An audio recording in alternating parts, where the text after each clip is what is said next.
Kali ini akan sedikit membahas tentang pengembangan kurikulum baru untuk tahun 2022 hingga 2024, yang dikenalkan dengan nama kurikulum prototipe, yang kami kutip dari Badan Sosialisasi Kebijakan Kurikulum untuk membantu pemulihan pembelajaran. Badan Standar Kurikulum dan Asesmen Pendidikan Kemdikbudristek pada 20 November 2021. Assalamualaikum warahmatullahi wabarakatuh. Kembali lagi di channel MP BIN yang menyajikan konten edukasi pelajaran bahasa Indonesia SMT atau MTS. Jangan lupa subscribe, like, comment, share, dan tekan tombol loncengnya agar lebih semangat lagi untuk menyajikan konten edukatif dan informatif. Pada kesempatan ini, kami akan menyajikan tentang perubahan kurikulum pada satuan pendidikan, yaitu kurikulum prototipe atau paradigma baru. Selamat menyaksikan.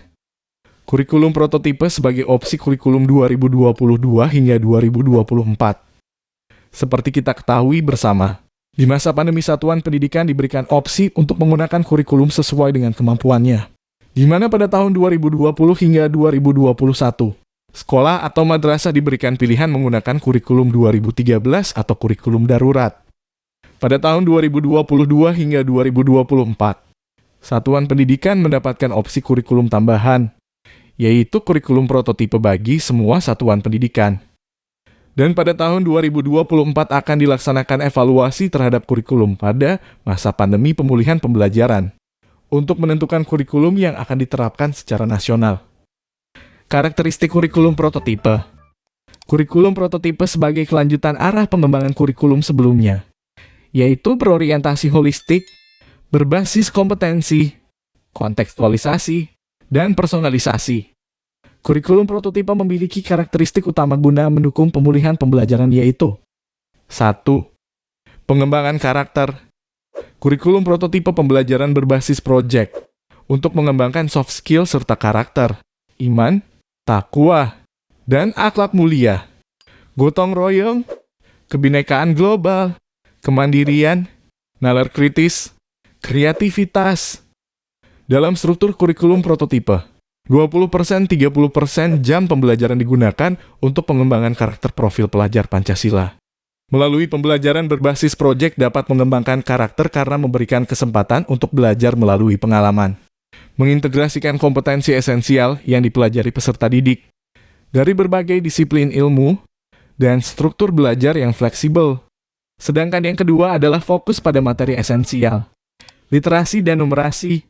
Fokus pada materi esensial dengan tujuan adanya kecukupan waktu untuk belajar yang mendalam pada kompetensi dasar literasi dan numerasi. Pengalaman belajar yang mendalam dapat diterapkan dengan metode pembelajaran diskusi, kerja kelompok, pembelajaran berbasis problem, dan proyek. Metode pembelajaran ini sangat memerlukan waktu yang panjang. Jika materi pelajaran terlalu padat, maka guru akan lebih memilih metode ceramah satu arah dengan tujuan menuntaskan materi. Namun, kurikulum prototipe berfokus pada materi esensial pada setiap mata pelajaran guna memberikan ruang dan waktu bagi pengembangan kompetensi yang mendasar seperti literasi dan numerasi secara mendalam. Sedangkan yang ketiga, fleksibilitas perencanaan kurikulum sekolah dan penyusunan rencana pembelajaran. Fleksibilitas bagi guru melakukan pembelajaran sesuai dengan kemampuan siswa serta penyesuaian dengan konteks dan muatan lokal. Kurikulum prototipe menetapkan tujuan pembelajaran per fase 2 hingga 3 tahun untuk memberikan fleksibilitas bagi guru dan sekolah, serta jam pembelajaran per tahun agar sekolah dapat berinovasi dalam menyusun kurikulum dan pembelajaran. Selanjutnya yang terakhir yaitu struktur kurikulum prototipe. Pada jenjang PAUD ada 4 poin penting. Yang pertama, kegiatan bermain sebagai proses belajar yang utama. Yang kedua, penguatan literasi dini dan penanaman karakter melalui kegiatan bermain belajar berbasis buku bacaan anak. Sedangkan yang ketiga, fase fondasi untuk meningkatkan kesiapan bersekolah. Dan yang terakhir, pembelajaran berbasis proyek untuk penguatan profil pelajar Pancasila. Dilakukan melalui kegiatan perayaan hari besar dan perayaan tradisi lokal. Sedangkan pada jenjang SD ada 2 poin penting. Yang pertama, penguatan kompetensi yang mendasar dan pemahaman holistik. Dalam pemahaman holistik ini diantaranya, memahami lingkungan sekitar. Mata pelajaran IPA dan IPS digabungkan sebagai mata pelajaran ilmu pengetahuan alam dan sosial IPAS. Lalu integrasi computational thinking dalam mata pelajaran bahasa Indonesia, matematika, dan IPAS. Dan bahasa Inggris sebagai mata pelajaran pilihan. Sedangkan poin yang kedua, pembelajaran berbasis proyek untuk penguatan profil pelajar Pancasila dilakukan minimal 2 kali dalam 1 tahun ajaran. Selanjutnya, untuk jenjang SMP atau sederajat, terdapat 3 pol. Yang pertama, penyesuaian dengan perkembangan teknologi digital, maka mata pelajaran informatika menjadi mata pelajaran wajib. Yang kedua, panduan untuk guru informatika disiapkan untuk membantu guru-guru pemula, sehingga guru mata pelajaran tidak harus berlatar belakang pendidikan informatika. Artinya guru atau pendidik yang mengampu mata pelajaran TIK tidak wajib kualifikasi informatika. Dan yang terakhir, ketiga, pembelajaran berbasis proyek untuk penguatan profil pelajar Pancasila dilakukan minimal 3 kali dalam 1 tahun ajaran. Pada jenjang SMA atau sederajat ada 4 yang baru, yaitu program peminatan atau penjurusan tidak diberlakukan. Artinya pada satuan pendidikan tingkat kelas 11 tidak ada lagi jurusan IPA, IPS, dan bahasa. Maka di kelas 10 pelajar menyiapkan diri untuk menentukan pilihan mata pelajaran di kelas 11. Mata pelajaran yang dipelajari serupa dengan di SMP. Selanjutnya, di kelas 11 dan 12, pelajar mengikuti mata pelajaran dari kelompok MAPA wajib dan memilih mata pelajaran dari kelompok MIPA, IPS, bahasa, dan keterampilan vokasi sesuai minat, bakat, dan aspirasinya. Dan yang terakhir, pembelajaran berbasis proyek untuk penguatan profil pelajar Pancasila dilakukan minimal 3 kali dalam 1 tahun ajaran, dan pelajar menulis esai ilmiah sebagai syarat lulusan.